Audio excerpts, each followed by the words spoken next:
not sitting back and thinking, you know, everything's gonna work out. That's a great mindset, but make sure you do the work on top of that. Hey guys, it is officially mid-year. Can you freaking believe that? If this video found you, then that means you are in need of a mid-year reset, and I am here to break down all the steps you can take so that your next 6 months are going to be the most successful 6 months you've ever had. If you haven't achieved most of your goals that you set back in January, don't worry, and just really reevaluate what steps you need to take so that your next 6 months are going to be super successful. My name is Thivi, and I love talking all things productivity, wellness, brand building, marketing. So if you're into any of those, then don't forget to subscribe to my channel. Let's waste no time and get into it. The first thing you're going to do is progress check your goals that you had set at the beginning of the year. Look at how far you got and how far you progressed with these goals. Did you start? Are you midway there? Are you nowhere close? Are you like 10% done? Take a look at how far into that goal you are. Now, if you feel like you've barely made progress with your goals, then check your action steps you told yourself you were going to take to achieve that goal. Now, don't get discouraged. A lot of people midway through the year will be like, you know what?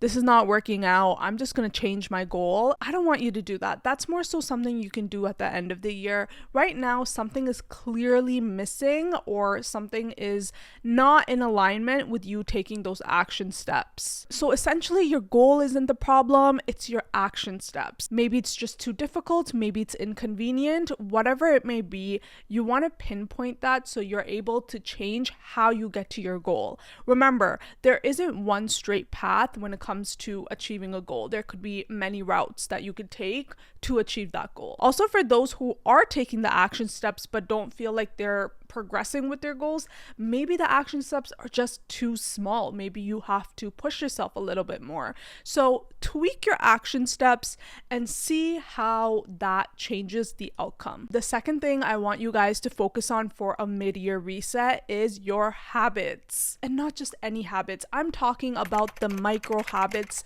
the daily habits.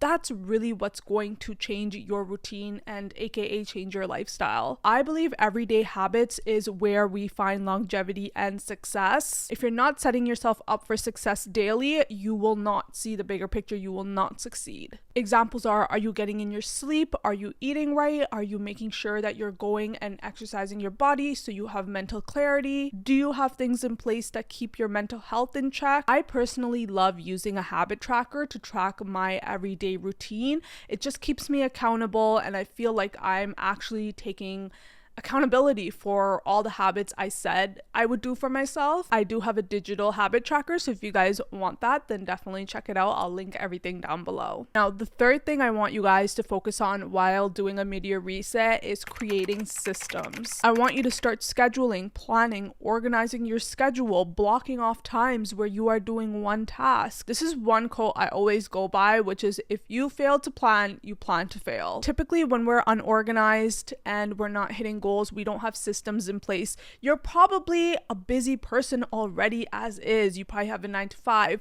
or a full-time job. If you're not hitting your goals, most likely it's because you don't have the right systems in place.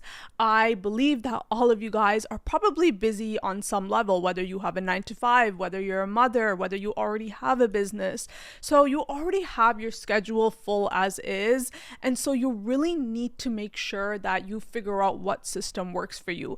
Is it working out every day before you start working? Is it afternoon? Is it in the evening? Are you going to be working on your business during the day, throughout the day? For me personally, I don't like switching between certain things. One thing might require me to be more creative. The other task might require me to be more administrative. And so making sure I've time blocked and created the system so I know, okay, Mondays are for this, Tuesdays are for this. I have a planner right here. I have to make sure I check off everything so I know every day I'm getting this done. Weekly, I can reflect and be like, hey, okay, this is what I got done. This is what I didn't get done. And then that will translate to monthly and then yearly check-ins as well. The reason systems are important is because it really helps you stay on track while being able to track yourself.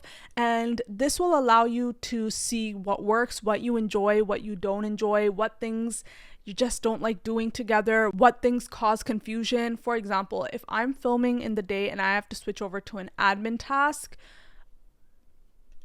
I'm not the biggest fan. Next tip is to analyze. You are going to be a data machine. You need to see what went well, what went wrong, what worked for me, what didn't work for me. And these sometimes are difficult things to do, facing what we almost failed at. And unfortunately, well, or fortunately, we need to address these things to become the better versions of ourselves. If we don't take accountability for our weaknesses, who else is going to do it? Analyzing doesn't always have to be bad. It can be what motivated you, what kept you going. Was there a bout in the week where you were way more productive? What did you do differently? Can I repeat that throughout the week? The answers always lie in the data, whether you run a business, whether it's your habits, your daily routine.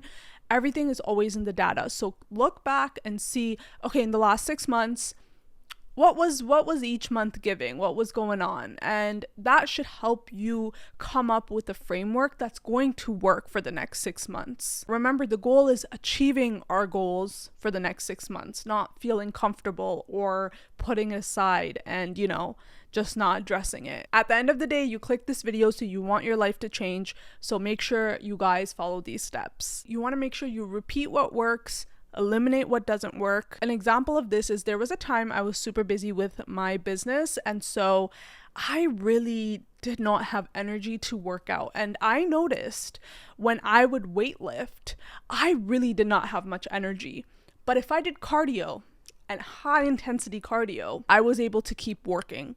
Sometimes you just gotta do what you gotta do, Obviously, I would like to weightlift more, but maybe the goal I'm working on is really urgent, and for the time being, I think I can minimize weightlifting and do more cardio. At the end of the day, it's still moving your body, it's still physical activity. And that's just an example of just finding what works for you to make sure you're staying on track to hit your goals. I do want to point out, don't be afraid of trying new things, because you don't know what you'll like and what you won't like until you actually try it. So please experiment. You can use the next month to see kind of, okay, where do I feel the most productive? Where am I getting things done? And then you can implement it for the next 5 months, so that by the end of the year, you're looking back and you're like, wow, I've made more progress in these 6 months than I did in the first half of the year. Next tip is, don't be an optimist, be a realist. I feel like there's so much toxic positivity, like, oh yeah, like wishful thinking type of people that preach that, and I'm not about that.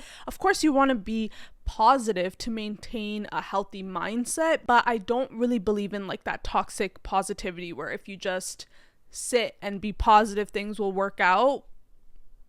Way too many people on social media preach toxic positivity, and I don't want you to be a victim to it, because I was at one point, there was a point where, I'll give you an example. So I'm a content creator, I do makeup and on my separate pages, and there was a point where I would post like once a day, and I would just kind of be like, well, yeah, I hope that's gonna do good, go viral, blah blah blah. At the end of the day, I'm brown skin. I gotta work harder. Like, I gotta put in more work and more effort than someone who, doesn't look like me. And at the end of the day, I can sit back and just wait for my results, or I can go out and achieve it.